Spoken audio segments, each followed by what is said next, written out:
It is a great story, an absolutely wonderful story. So God bless Australia, and God bless Dr. Christopher Reynolds for telling our story so well.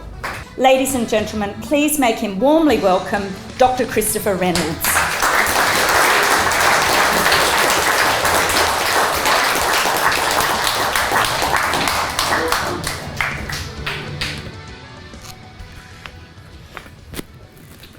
It is 1785.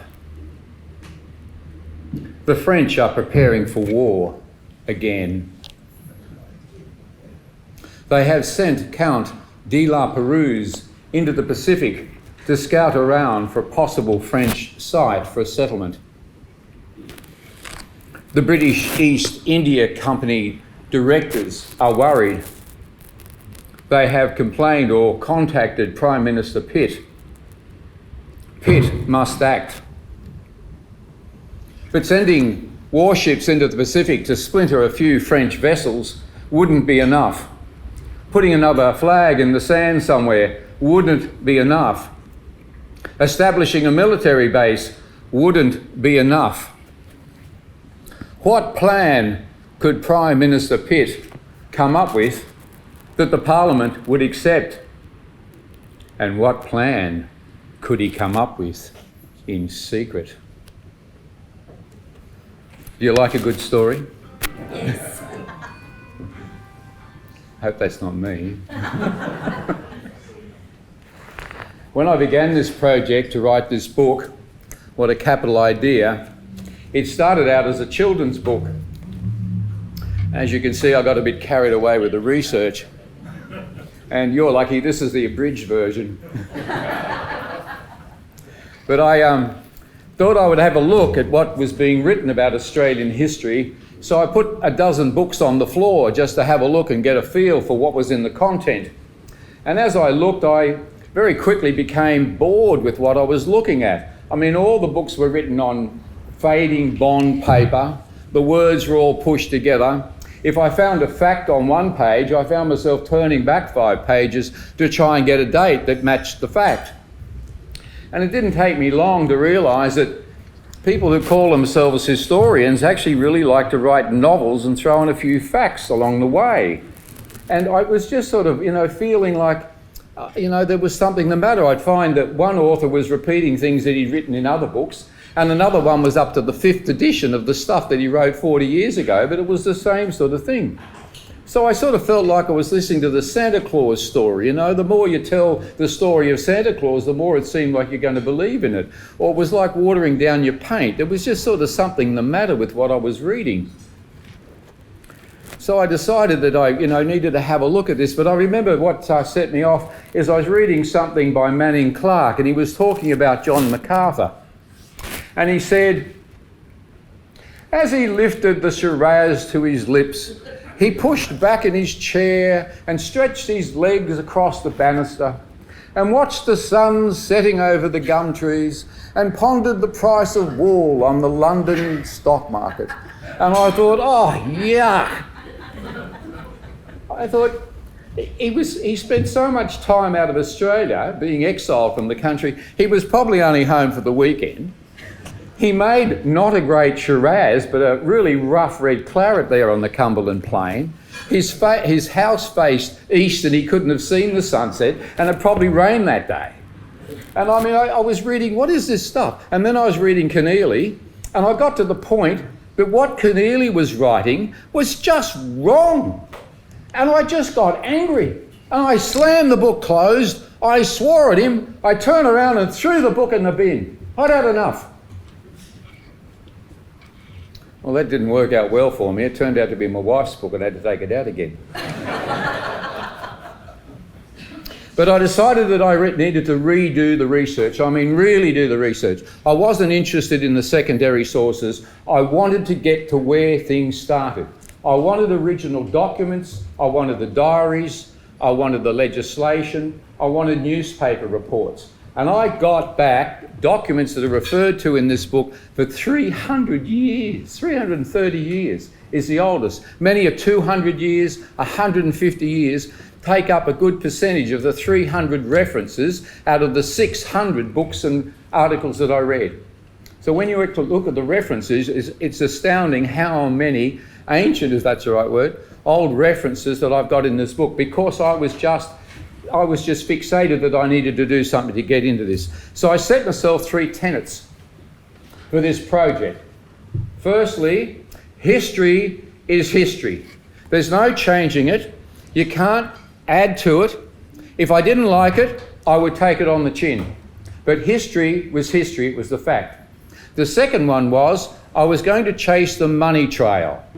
Very little happens in politics that doesn't involve the money. And as a professor said to me when I was doing my PhD, chase the money trail. Go and have a look behind the motivation or the motivation in what was going on.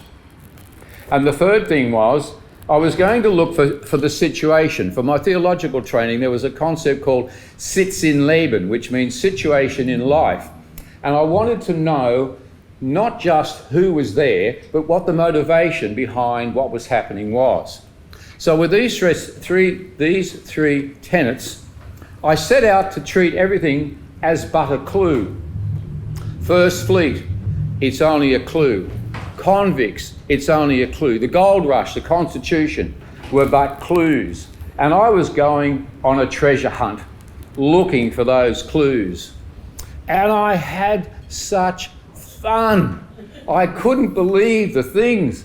And my wife, I'm sure, she hasn't read the book. She just put up with me running in every week going, look what I found today, with all of this stuff that I couldn't help it discover and put together as I actually looked at our background. So I found myself, firstly, in the lounge room of the five men who sat with Prime Minister Pitt in his home on a weekend, I think, discussing the Sydney venture. And I could just hear them. I read about what they were talking about.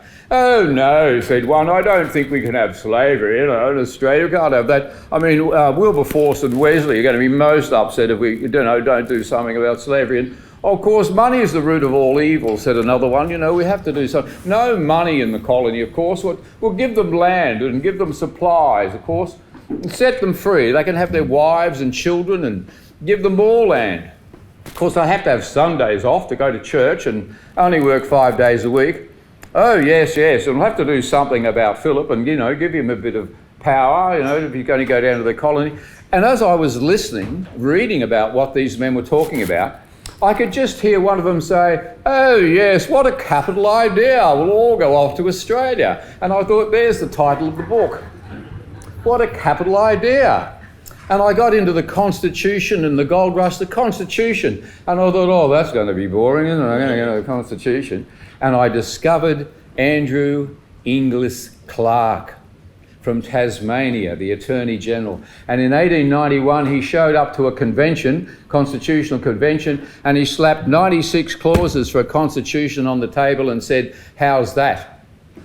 Well, they made a few amendments and they've added a few things. Of the 128 clauses in our Constitution, 96 are still his. 75% of our Constitution comes from that one man.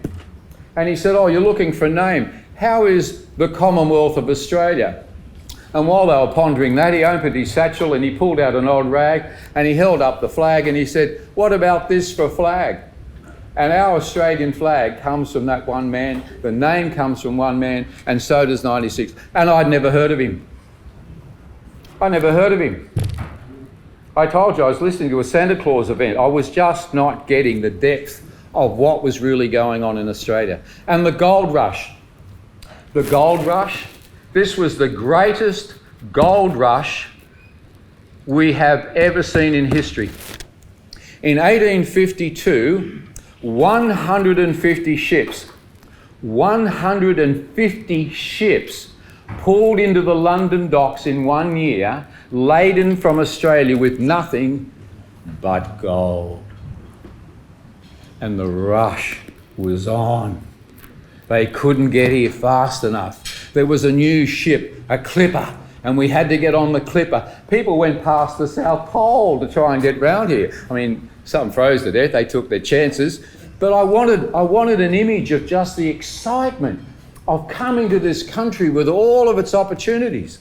So I drew this picture of the ship charging through the sea to get here and called it what a capital idea. The gold rush. You know, we were exporting 40% of the world's gold out of this one country. 40%. We became Britain's greatest commercial accident, returning 3 times the wealth to Britain than even Canada. It was a capital idea in terms of the money that came out of this country. But let me just take a sidestep here and give you one example of the depth of the research that I'm talking about. Take a clue. Convicts. What's a word that sounds like convicts or is convicts? Prisoners. And the other word is felons, was used for the people that were being sent to Australia. So chase the legislation, I says to myself, to do with felons. And I did. And that took me back to 1695 with the Elizabethan Act, which got reformed again in 1717 under King George, and again under the next King George in 1784 under Lord Sydney. Lord Sydney knew the Transportation Act because he was part of the reforming of it. So I got hold of the legislation, and 3 things struck me as I read through this, 3 very strange things. Firstly was a phrase that said, the benefit of clergy. The benefit of clergy?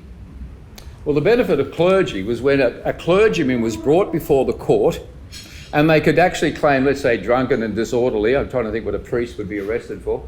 But priest brought before the court and he'd say, benefit of clergy. And they'd say, well, off to the ecclesiastical court with you, not the civil court. And so away he went. But it fell into common use for people that were committing misdemeanor crimes. They got the benefit of clergy. The second interesting clause had to do with the property thereof. This took a bit of chasing, the property thereof. And it turned out that a person sentenced to transportation was not being sentenced to incarceration. They were being sentenced to labour, to work, and they had to be supervised by people who were accredited. The property thereof. And the only 2 bits of legislation that went through the Parliament to do with the Australian colonies had to do, one, to make it possible for Arthur Phillip to conduct British law courts outside of England, and the other one had to do with making him the person who could look after the property thereof of the transportees.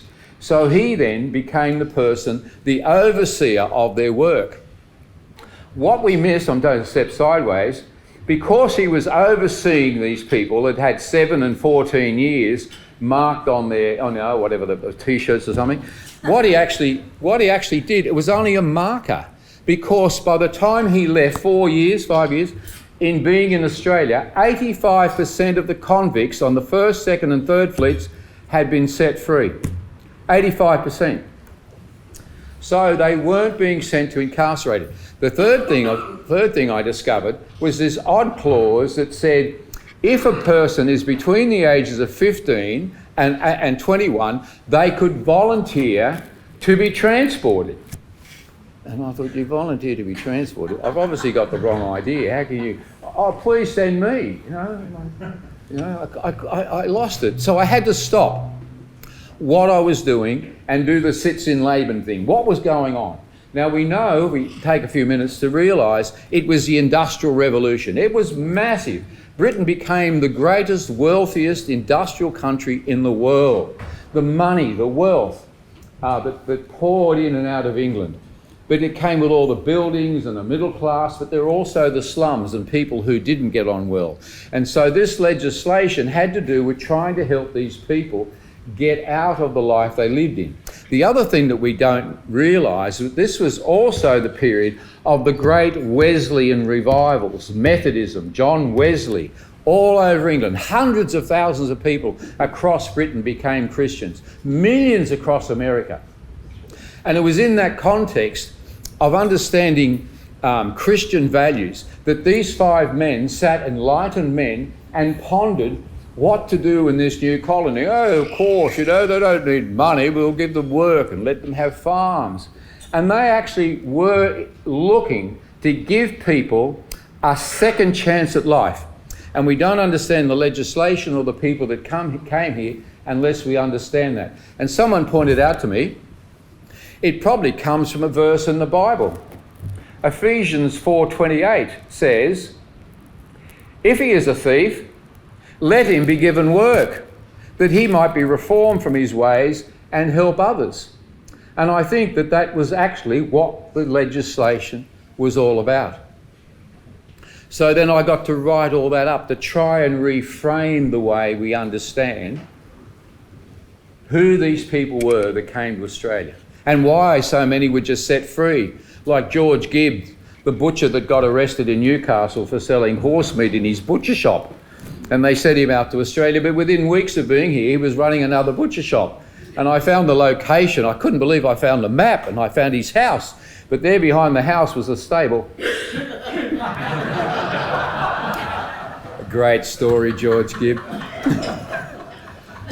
But I found lots of people that made up the montage of Australian history. They weren't there because they achieved things. They were just there as part of the culture of what was going on.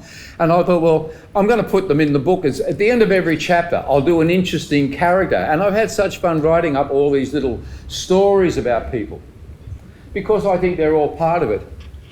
Well, after 6 years in the trees behind Burleigh Heads, writing all of this, I emerged to discover that we were on the edge of a referendum. A referendum? To do what? Oh, we want to put a 4th arm of government above the 3 arms of government that we normally have, and this racially identified political group want to be able to tell the executive and the legislative arms of government what they can and cannot do. And I thought, you're joking. You're kidding me, aren't you? I mean, if this was America and you came along and you said, oh, we want to have this particular group tell the president and the parliament, the Congress, what to do, I don't know whether they would just laugh at you or take you out and hang you. But I mean, I couldn't believe we were doing it. And in my bewilderment, as I listened to what was going on, and I still haven't really got a handle on what woke is, but as I was listening to the comments around me in my bewilderment, I came across a sentence in the preface of a book by Stuart McIntyre of Melbourne University. And he said, if we deny our British heritage, we will become a people without a soul. And I thought, that's what I'm looking at. I've got people walking around saying this or criticising our country. But where was the comeback? When people said treaty, where was the comeback? When people talked about an invasion, where was the comeback? Or Australia Day, what were we saying to defend our country and defend our history? I ran into a woman who had just come back from India. She'd been in India for a couple of years. It was near Australia Day. And she said she was back and she found a teenage daughter on the phone sending a message to a friend, and she finished the message with, I hate Australia. And the woman said, I didn't know what to say or what to do. Ladies and gentlemen, we have become vulnerable to the onslaught of the insults and the criticisms because we don't know our history. We are vulnerable to losing our pride in our country because we don't know our history. You may have heard it said that he who doesn't study history is destined to repeat it. But I think today it's more appropriate to say, if we don't know and appreciate our history, we will, as McIntyre suggests, become a people without an identity. And worse, we will become a people unable to define our future. We are currently in a war of words, and we need ammunition. I wrote this book because it needed to be written. Now it is a book that needs to be read. God save the King.